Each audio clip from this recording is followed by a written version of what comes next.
parents and family members. It's me, Mrs. Davis from Happy Place to Grow. How are you doing?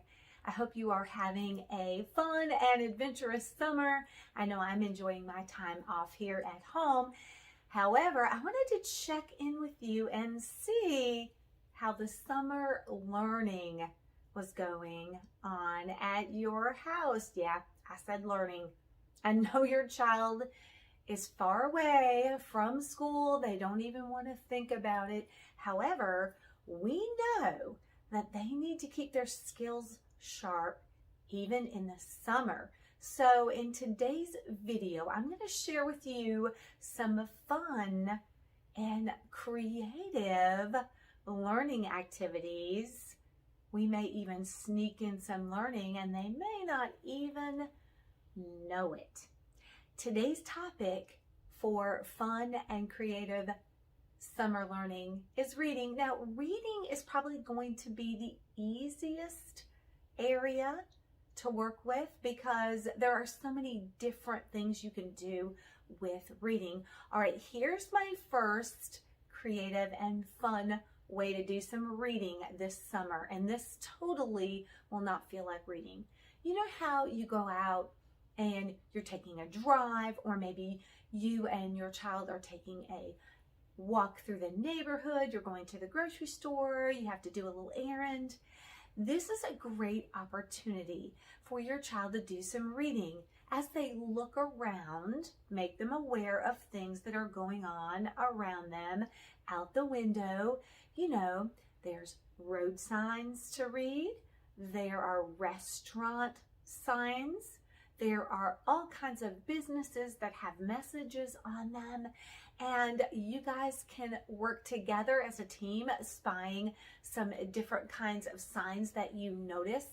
I know in my neighborhood that most of the street signs are named after presidents, so any kind of print that they can see as you are taking time out of the house is going to be a fun way for them to read and, you know, maybe pick up some new words, or you could jumpstart on a conversation. I know with my students this year, I told them about all of my street names, or most all of them being named after presidents, and they found that really fascinating.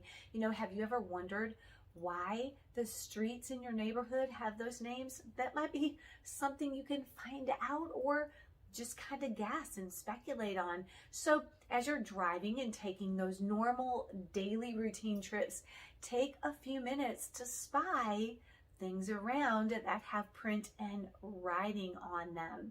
So that's always fun. And I know when my family and I, when my children were young, we took trips, vacation trips, and we always like to do the ABC game where we were riding down the road and we started with the letter A, and the first one in the family to spy a sign that had started with the letter A, we read that word, and then we went to the letter B. We were spying for a word that started with the letter B. And this was a fun way to read words. The kids were very engaged because they wanted to be the first to spy a word with that letter.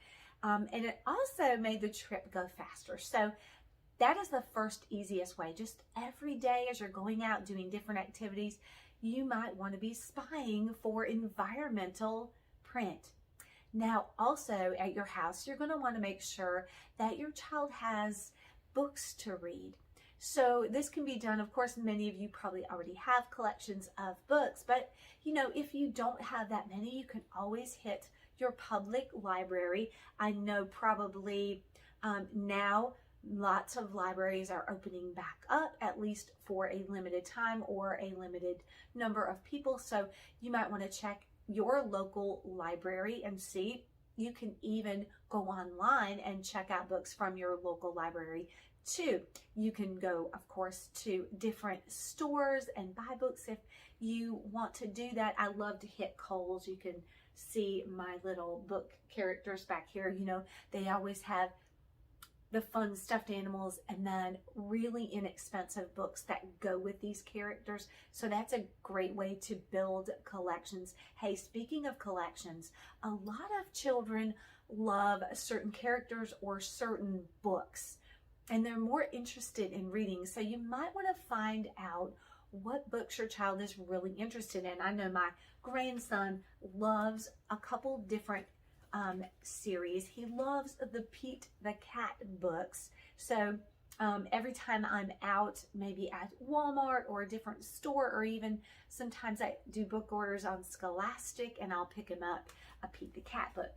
A very funny character, and he's definitely gotten into the Fly Guy books. So if your child has a favorite character or a favorite book and they're interested in that, you might want to pick up some books, because that will make the reading more interesting, and they may want to do it even though it is the summer. That's why I say go to your public library. You might be able to pick up a lot of titles without having to even pay anything for them and have lots of choices.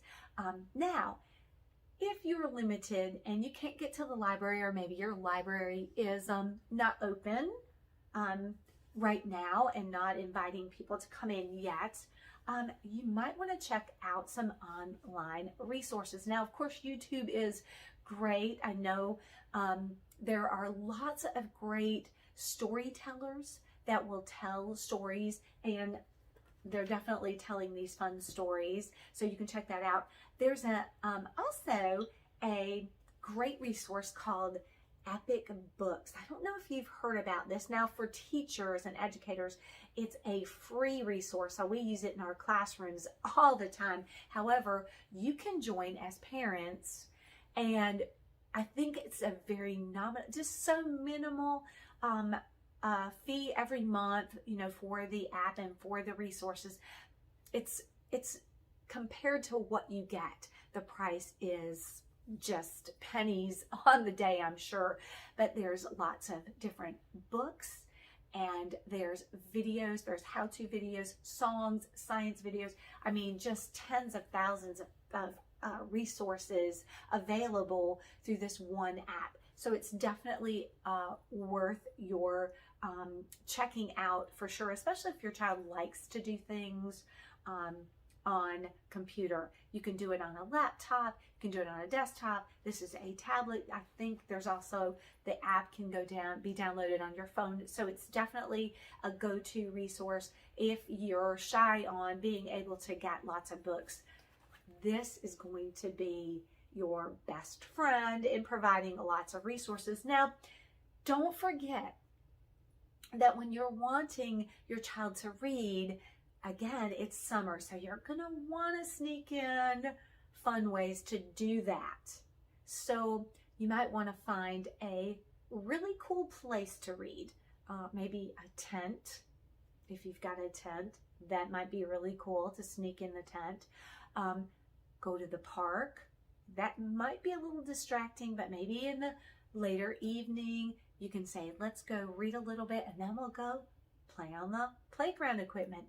That might be a way to incentivize your child. The porch. I mean, I don't know. It just could be so many different creative places. Instead of just sitting in a chair in the living room, think about fun places to sneak off and read. And hey, parents, family members, you need to be reading also. I love to read. I've got Audible, I've got my Kindle books, I've got hard copies of books.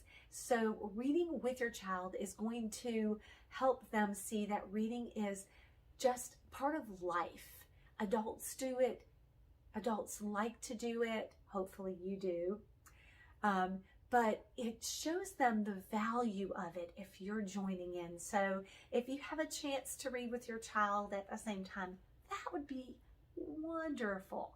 All right, so we've talked about reading the environment, having some books and resources at your house, and don't forget, this is the most powerful way that you can spend time reading with your child this summer, and that's the read aloud.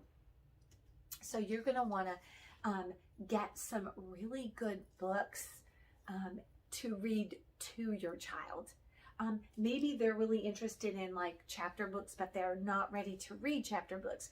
That might be a great time for you to read a chapter to them a night. They need to hear you reading and the books that you read to them may be more difficult, and so there's going to be harder words. They're going to pick up some new vocabulary. You can talk about the characters and the setting and what's happening and have some really good conversations about stories.